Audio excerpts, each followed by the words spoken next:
musician and being an artist is not a choice. No, you have to have no choice whatsoever except doing art. So I think that's the determination. So it's a calling, basically. It is. It's kind of, I call it actually sickness. A sickness. A sickness that we all get to enjoy the fruits, of. So you mentioned that you have won many awards when you were leading up towards studying at the conservatory. However, your most recent award now as an accomplished world-renowned musician was won by the National Endowment of the Arts. Tell us about that award and the way you received the award, because I remember you telling me that you met President Barack Obama. Correct. So tell us about that. It's really beautiful. And I remember I told you that I received a call from my congresswoman from DC, and Michelle Lohan, which I know her, and she said, "Hey, Rahim, how are you?" I said, "Fine. What do you want?"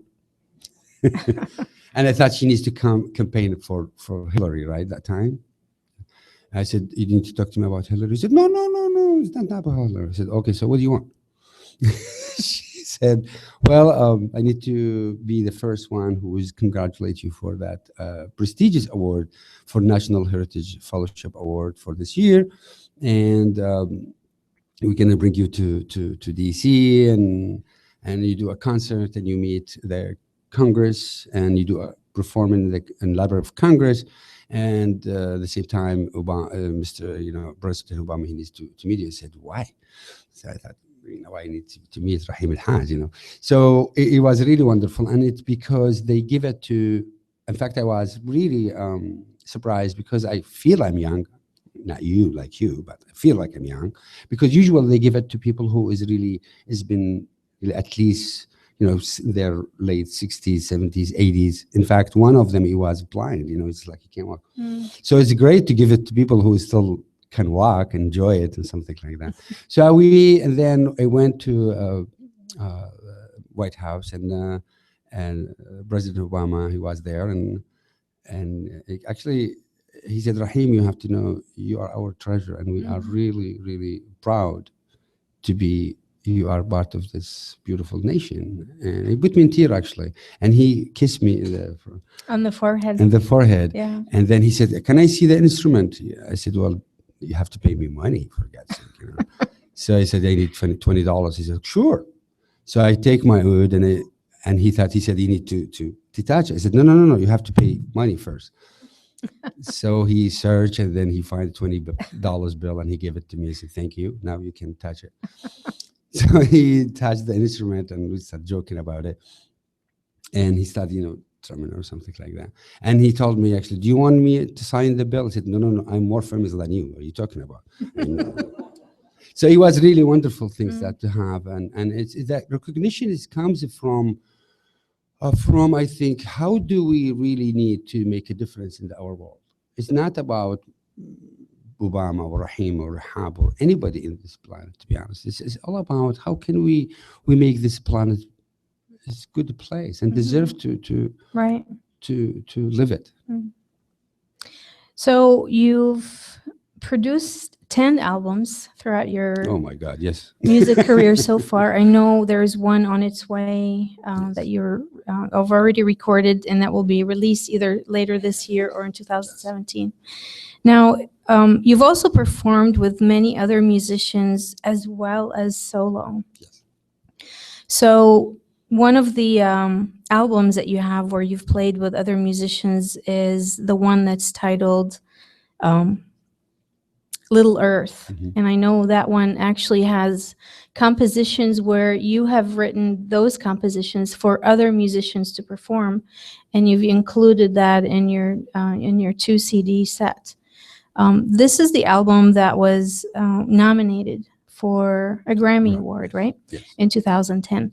So you also have another album that was nominated in 2008 for a Grammy as well. Tell us about that one. Oh, this first one actually with the Smithsonian Folkways, which is the most prestigious record label in the whole planet. And when they called me actually to say, "Rahim, when the invasion happened in 2003, and they search for a musician to put a record for Iraqi music. And so they called me and they said, we would love to produce one of your records. And I said, sure. And that time, actually, I wanted to perform and record my own composition, because it's always all my CDs is my own original composition.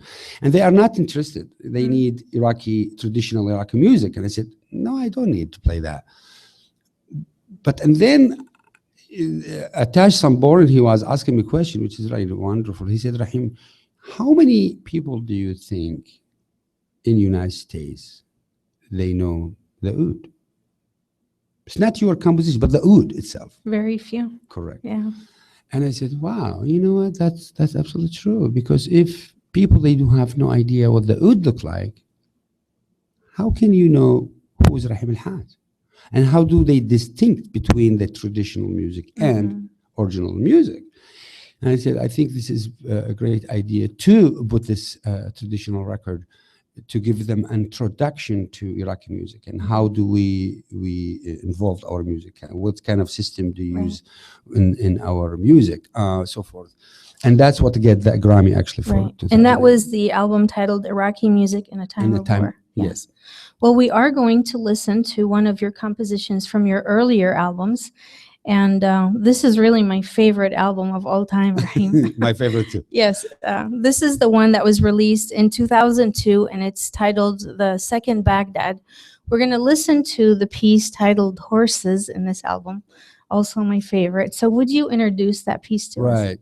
When I came to the United States in 2002, I don't know, maybe some of you heard this story over and over and over again, but it's a funny story. Dear story, actually. Anyway, let me start. When I came as in the United States as a political asylum and a refugee, and when I came to the United States, I had a lot of books, a lot of painting, and oud. So when you came to the United States as a refugee, they give you $60, and I bought all my cigarettes, right? And then after 1 month, my caseworker came to me and he said, Rahim, I didn't speak English at that time, actually, barely. Anyway, and he said, we find you a job. I said, sure. So where I can work? He said, in McDonald's. And I said, so which kind of conservatory is that? So they teach classical music, Western classical music or Eastern? He said, no, it's a McDonald's. I said, oh, yeah, I know McDonald's, but so what they concentrate on? Just Western classical music, right? And he said, no, he smiled. He said, no. McDonald's is not a conservatory. It is a restaurant. And I said, but I don't play in a restaurant. And he said, well, actually, you're not playing there. You are working as a dishwasher. And I lost it. Whatever bad word I already learned, so I throw it to him. So I told him, no, I want to go back. I want to go back to Damascus, to Syria, because I said, do you know who I am, really? And he said, yeah, I know. You are one of the most famous blah, blah, blah, musician, but that's the deal. You have to really work and to make living. And so I have a dear friend of mine, her name Kelly. She's still my dear. She was teaching me English and I was teaching her Arabic. And she managed me actually for 1 year and she got rid of me because she said I'm unmanageable, which is true. She is right.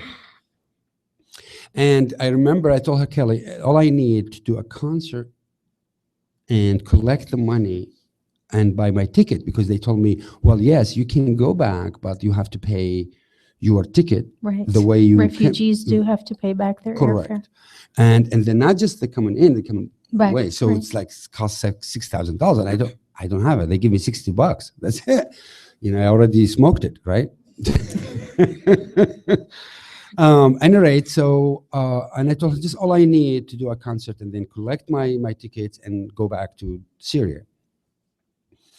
So I remember, I'm in New Mexico desert, right? High desert, beautiful, the most beautiful place after Damascus is New Mexico. Have you been in New Mexico? It's beautiful, gorgeous. It's a desert. So I was practicing, and I felt like like a horse in the desert. I want to reach my freedom, and I felt I'm trapped, and I'm just. So I took the galvin of The horse. the horse to complete this piece. So we're going to take a listen to the piece titled Horses from the album The Second Baghdad.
And you're listening to Arab Music, Arab Culture. We're broadcasting from the Florissant Valley campus in St. Louis. I'm your host, Rahab Sawah.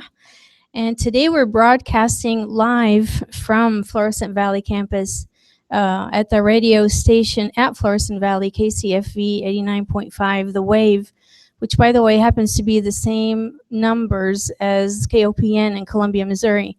It's an interesting coincidence. We are interviewing today our special guest, Rahim El-Haj, on Arab Music, Arab Culture, in front of a live audience on the Florissant Valley campus. So that's really cool. Yeah, That's so when you cool hear sounds in the background and people laughing, that's the audience attending this very first time actually recording of a radio show. So Rahim, we just listened to Horses, which is my absolute most favorite composition of yours, and I love the symbolism behind this beautiful piece, and it really invokes this imagery in my mind of what you were describing about, running, trying to catch your freedom, basically, like a horse galloping out in the wild. So we're going to turn to something else which has to do with collaborative work that you've done with other artists. Yeah. Now, I know that you've done previously collaborative work with the artist, and that's the maestro Amjad Ali Khan, who plays on the Indian Sarod. Yes. And this was in your album titled Ancient Sounds, Interesting. right? Yes. You've also collaborated with other artists in this album titled Little Earth, the one that you were nominated for a Grammy Award.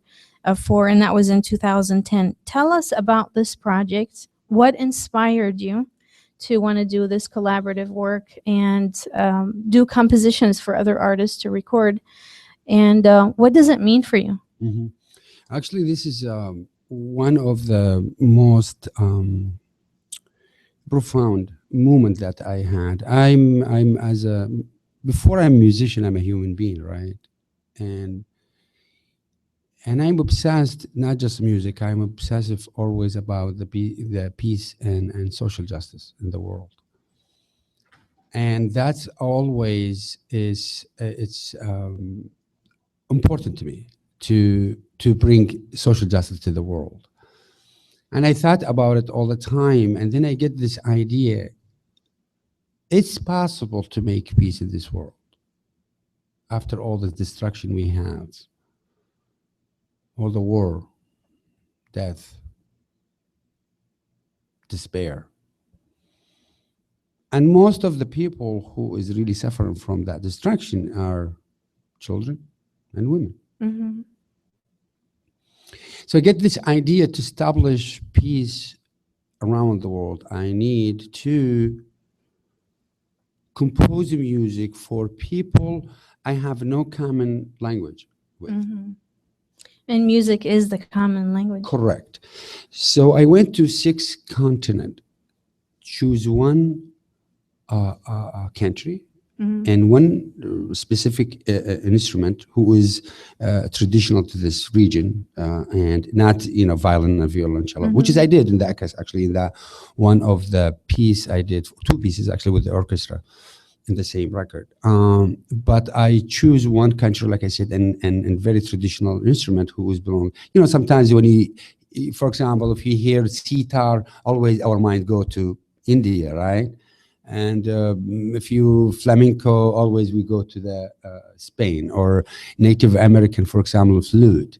And I have to say something very important, actually, as far as I'm talking about Native American. When I composed this piece for Robert Murabal, he's the most famous singer and flute player in the whole United States, actually the world. And he lives in Taos, in New Mexico, too. And I composed this piece it's called Lullaby, which I based it on a lullaby, Iraqi. And so I translated it from Arabic to English.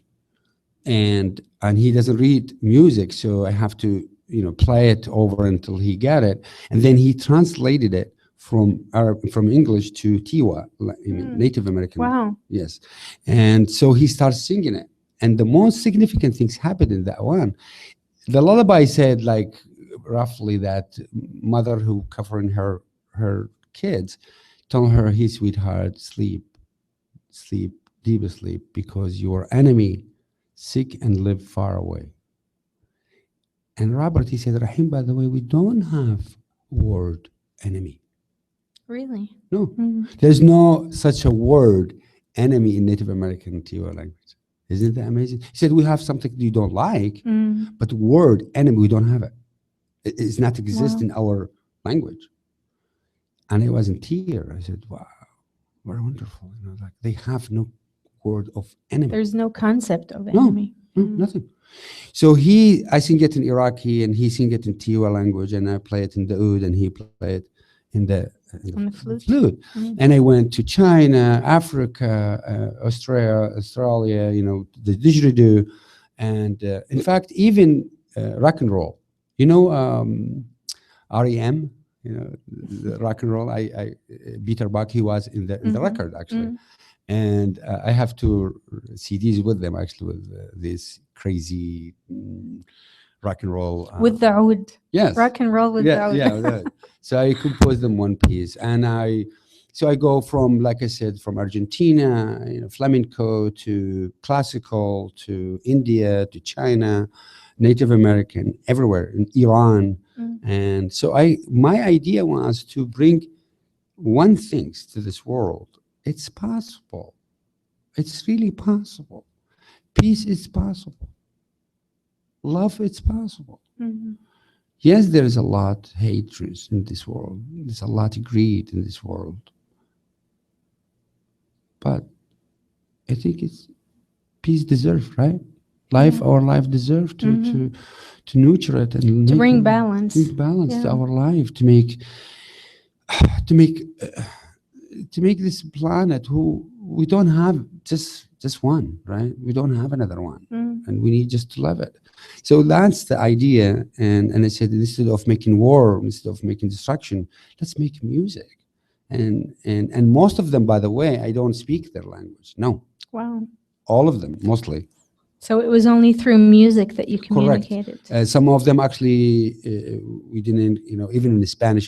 Well, roughly, glidely, I speak Spanish, which I learned it here actually, like English, I learned it here in the United States. So this African, I don't speak it, or Chinese, I don't speak Chinese, or even Native American language. So I don't. So that's the idea: is to bring peace and love and compassion to our planet.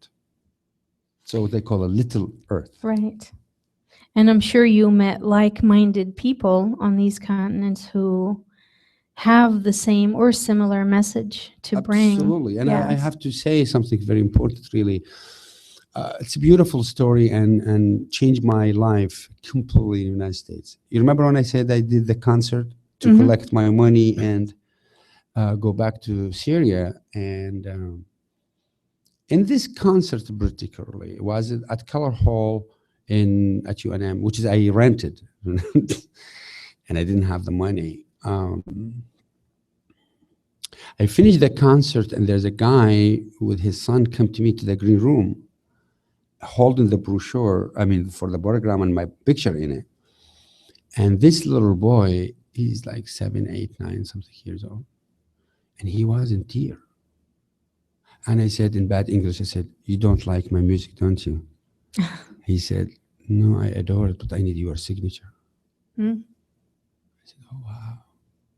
If this little boy understood what I'm talking about, justice, women, Peace. and peace, Yeah. I think I'm going to make a difference in this country. I'm going to make a huge difference. And I did. So in your mind, if you can transform the heart of one individual, then all of this would have been worth it. Absolutely. So that little boy, exactly, he made me stay in the United States.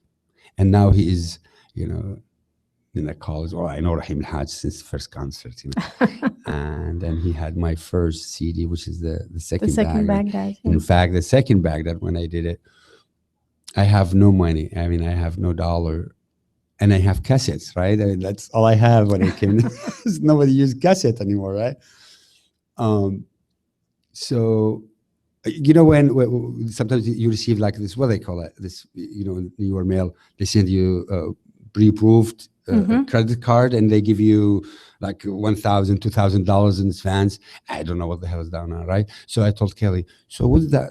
Can I use it?" To produce the album. Yeah. And she said, "Yeah." I said, "So it's mine?" She said, "Yes, it's yours, but you have to pay it back." I said, "Yeah, but I can." It's 2,000. For now. Yeah, Yes. it's $2,000, right? And I remember so vividly that Kelly was telling me in Arabic, we booked there because I have $2,000. And she said, "Rahim, look, we booked the studio for 1 hour. I need you to finish the entire record in 1 In hour. 1 hour. Because we don't have more because if you spend 1 minute or 1 hour, you have to pay $300. And I said, "Okay." So you did it. So I did it. Yeah. I play one piece and go back, smoke my cigarette, and come back. Did it. Finished. And you hear these horses, that's actually, it's all one take. And I have $2,000. I paid some, and then I paid, in fact, I remember, it made me sometimes cry when I remember the details. I don't have, this is like $1,500. And I'm a friend of mine, he is now a professor at New York University, who designed the record, which is lovely. And there's a master guy who heard me in the first concert. He said, "Of course, I'm going to master it free." I said, "Great."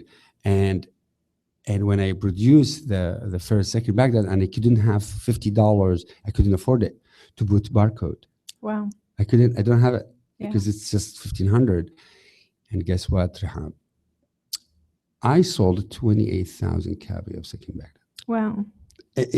This, and then you know, 6 months later, I was able to afford barcode.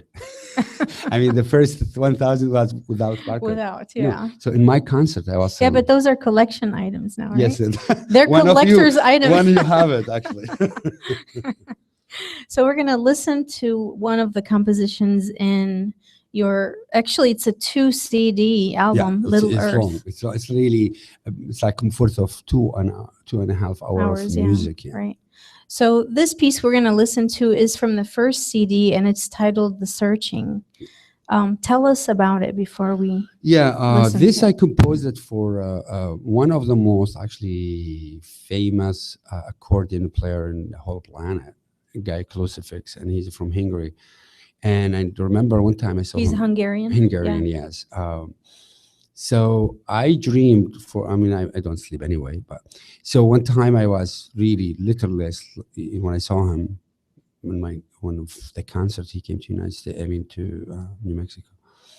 And we have a sharing friends.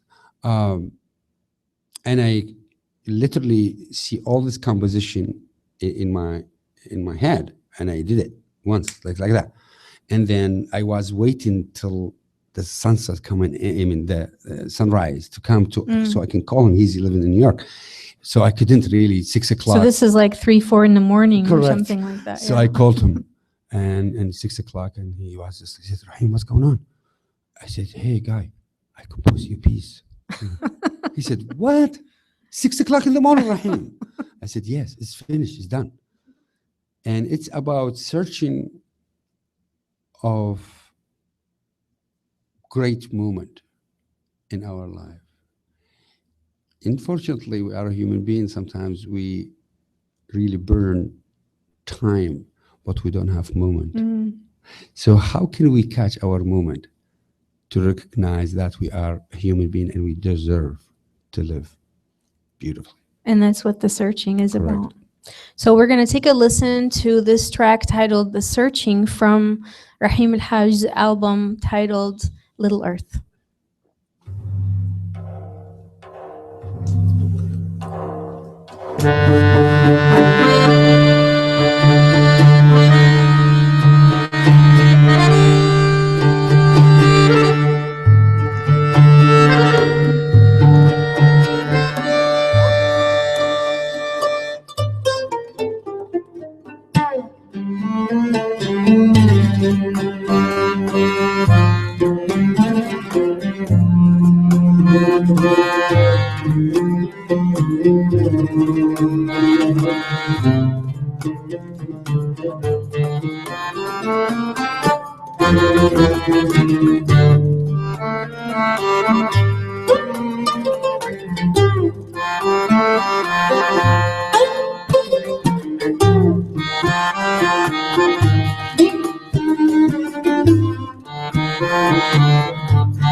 And you're listening to Arab Music, Arab Culture. I'm your host, Rahab Sawah. And today we have with us here on the campus of the Florissant Valley St. Louis Community College, Rahim Al-Haj, all the way from Albuquerque, but originally all the way from Baghdad, Iraq, who is an amazing oud performer and composer. And he's been dubbed by the San Francisco Chronicle as one of the top oud players in the world. He has been nominated for a Grammy Award a couple of times, but also won the perhaps most prestigious award for an artist and a musician, and that's the award from the National Endowment for the Arts, the award known as the National Heritage Fellowship. So Rahim, we have about maybe 10 minutes left in our program today. Too bad. I wanted to ask you to tell us about your latest recording. Now, this is an album that has not yet been released, and I know you just came back from Washington, D.C. Yeah, last week, yeah. recording with the Smithsonian Folkways. Yes. This is an album that should be released later this year or perhaps early 2017. Tell us about this project and what are we to expect when it comes out? Yes, this is actually, I would say, my summit career when I composed 8 pieces for oud and string orchestra. So this will be with the orchestra Correct. performance. Yes, string orchestra. Yeah. And we already finished, actually. In fact, I mean, I told you the story. I think I remember when somebody broke my oud in the middle of the recording. Yeah, I remember that. So I had to go to DC and redo it again with the orchestra. And this record, I went to Baghdad and last year, and I collect stories of Iraqis, women and children, who is really suffering a lot. What happened to these Iraqi women and children after the invasion? You know, always, we don't have this story, you know, it's like Right. we killed 400, 100, blah, blah, explosion happened there and whatever. It's just all over there, you know, they don't have really that sense of reality, what the people live in everyday life. So I collect this story, really very sad story, to make music of their life, to present it to the world. This is that what happened to Iraqi people, who is actually symbol of the whole planet, that we go to the same source of pain, the same source of destruction is war, right? So in a way, you're retelling their story, but you're telling it through music. Correct. Yeah. And so I take one story for this woman, for example, or this girl, or and children who was telling me directly to my. Tell us one such story. Yeah, for example, one piece is called Running Boy. It's about actually my nephew, who was his name Fuad. He's a disabled, and he can walk. I mean, he can. I don't know what they call it really in English. Was he born disabled? Yes. Yeah. Okay. I mean, he cannot stay straight. Even He can't stand up straight. correct, Yeah. correct. Okay. And he was telling me the story that one time he was, that time I think 12 or 11, 12, something like that. He said he went to the barber shop to have A haircut. haircut. Mm. And he was, like any teenager, right? And then he said, I am at the chair and the explosion happened near him, so a lot, people dead. And so everybody ran. And he tried to run to save his life, but he can't run like normal people, right? I mean, so he run and fall and run and fall. And can you imagine, I need to paint this horrifying moment when so close to death, and you need to save your life. So But you can't run. Yeah, but you can't. I mean, it's like everybody run except this guy. I mean, he tried really. So this is moment of the movie of his life when it started, and that's what we are. We get close to horrifying tragedy. Our brain just triggered to memory. So you remember your mom, your dad, your friend, your girlfriend, your boyfriend, whatever it is. Just like it's like a movie, right? You see your life flash in front of you. Correct, absolutely. all When of you it. are so close. And I take this moment of his life when he was telling me the story. And I was asking him a question, what did you think of that? I mean, what a first image came to your head, when you are scared and frightened, So he was telling me all these details, and I tried to write it down and to make music. Just to give the example of how that's how they live, really. That's how went through hell, these people. Or women, she went to her boyfriend, and because she's a Sunni and her boyfriend is a Shiite, and they cannot, until the. But that wasn't like that before in Absolutely. Iraq. I No, mean, that's people not- intermarried Yes. along different sectarian lines all the time before the war, right? Yes, because it's the sectarian violence happened. It's just as a result of the occupation, basically. No, we don't have that problem actually. It's in. And so I captured. I'm trying to capture their stories, to put it in music, to give a message to the world. This is the women and children who is having this kind of realities, which we've forgotten about them. So basically, is that the project is called An Open Letter from Iraq. That's the title of the album, An Open Letter from Iraq. And so we are to anticipate this album later. Yes, in fact, it's done. Hopefully, if I'm lucky, I'm going to get in September. I think he's going to be done. And hopefully, we are releasing it. I mean, a concert at the Kennedy Center in early October. We have a few more minutes in our program. Would you share with us another story I could. that is featured musically in your album? But tell us first about the story. Tell us about the meaning of it, and then we'll have some time to actually hear a live performance of one of these albums, right? I mean, one of Yes, these yes, tracks on the right. album. Right. That is not yet available in recording. So you're going to be the very first audience here at the campus of Florissant Valley to hear this composition. They are really lucky. Yes. And so collect your 25 cents, okay, from now. So this it's called Eastern Love. I mean, I don't know like that because Eastern Love.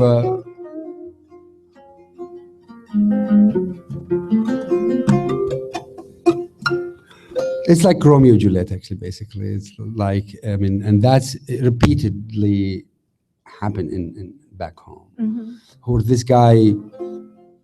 He's totally in love with this beautiful woman she had in her family fled Iraq to another country, and so he's always go to the same neighborhood and Where he used to meet her. Yeah. Oh. So basically, it's just a yearning of this beautiful woman who's in big love.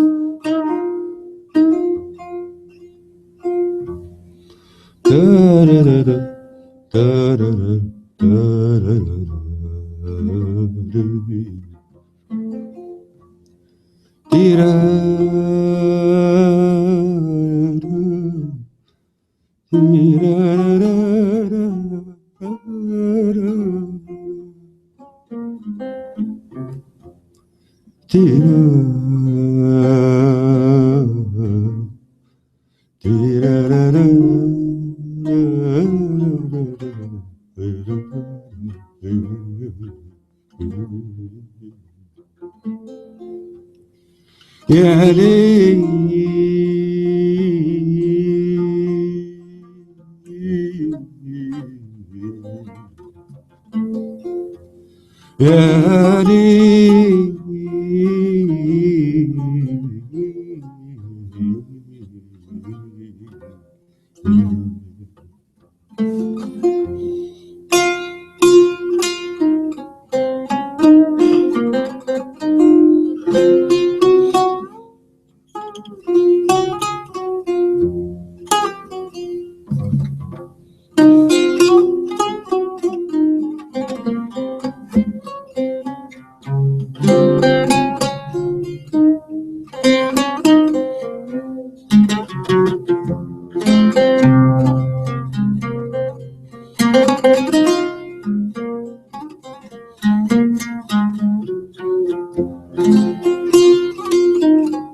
Isn't it nice?